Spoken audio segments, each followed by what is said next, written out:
guys, so today I'm going to be talking about 5 things I wish I knew before moving into a basement apartment. Just to give like a brief background, I've lived in a basement apartment for around 2 years now.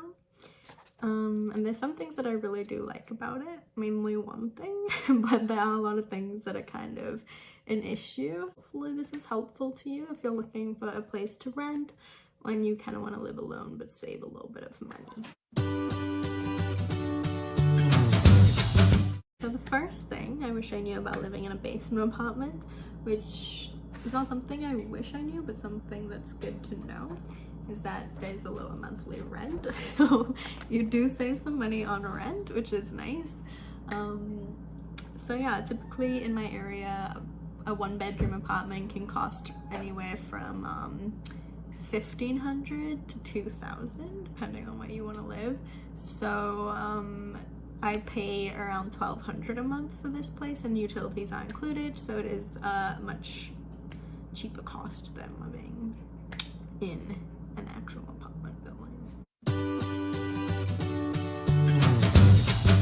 So the second thing that I wish I knew before moving into a basement apartment is that cellular and Wi-Fi connection may be pretty weak. Since you are underground, cellular and Wi-Fi signals can be really weak. So for me, I have no cell connection, and the Wi-Fi connection comes and goes. Some days it's good, some days it's bad. That is something that's been an issue for me since the get-go, and it's actually the main reason why I'm moving out. So a tip to get around the lack of cellular connection in a basement is to actually switch your phone to Wi-Fi calling. So through this, your phone makes and receives calls through the Wi-Fi. So that way you're not missing important calls and you can make sure you're on top of everything. And there's no extra charge to do Wi-Fi calling, at least with my provider. So it is a really great option. The third thing I wish I knew before moving into a basement apartment is that there is a lack of natural sunlight and natural light in general. So yeah, that's a really big factor, especially if you are someone who's greatly affected by light and it affects their mood. So since you are underground, the windows are typically really small. I got really lucky in that my basement apartment has some pretty big windows, so regular size windows, but you are still underground, so the light just doesn't reach the same way that it would in an apartment that's above ground. I've tried to get a lot of plants that are low light plants, so I have some devil's ivy and then a snake plant, and those are low light plants, so they don't need to be in direct sunlight, so they kind of thrive in a basement apartment. And any plants that I do have that do need sunlight, I just put them right by the windowsill, and it kind of brightens up the space a little bit because you feel like, okay, there's no light, but at least there's life. Tips and tricks for getting around this lack of natural sunlight would be that you can find basement apartments that do have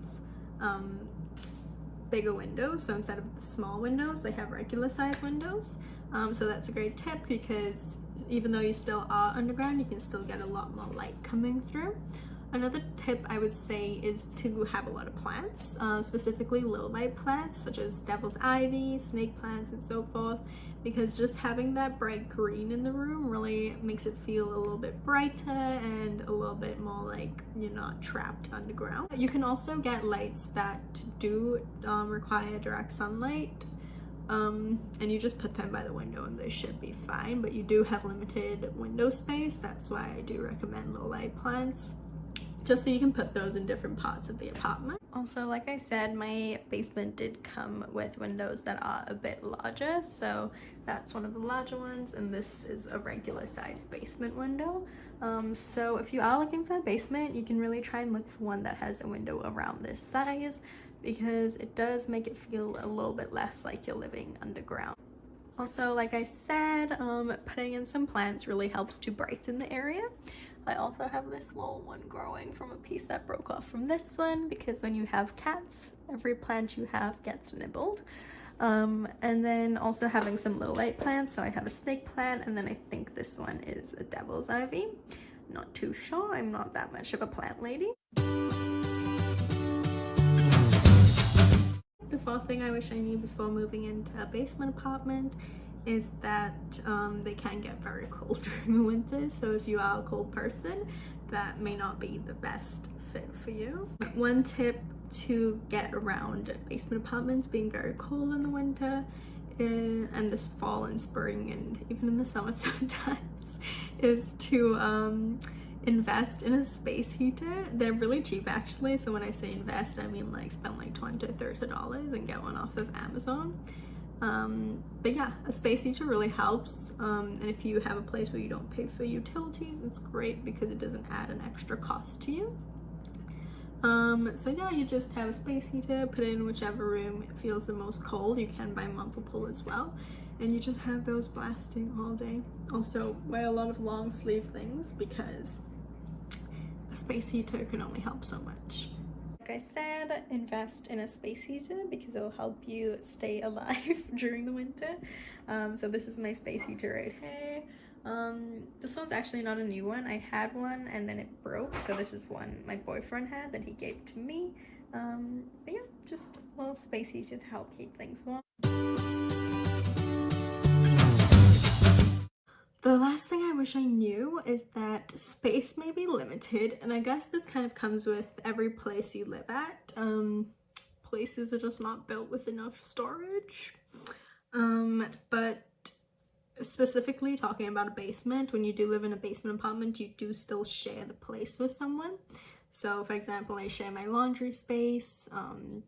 My walkout is technically still part of their place, so I still kind of share it with them. And also basement apartments typically don't come with storage lockers, and you don't get a designated parking spot. So if you don't kind of talk about that with your landlord first, it may be an issue because you're struggling to find parking. And I know where I live, you can't park on the side of the road during the winter, so it does make it a bit of an issue. Also, I know most apartments have like a lot of closets, so one to hang your coats and then one to actually put your clothes in. Most basement apartments don't have that extra closet to hang your coats in, so yeah, you're gonna have to be creative. There are always ways to get around these things, so like lack of space, you can always build, buy a dresser, build a dresser, buy a bookshelf, build a bookshelf. So yeah, you can always kind of make it work. One of my tips to get around the lack of space is to build some shelves.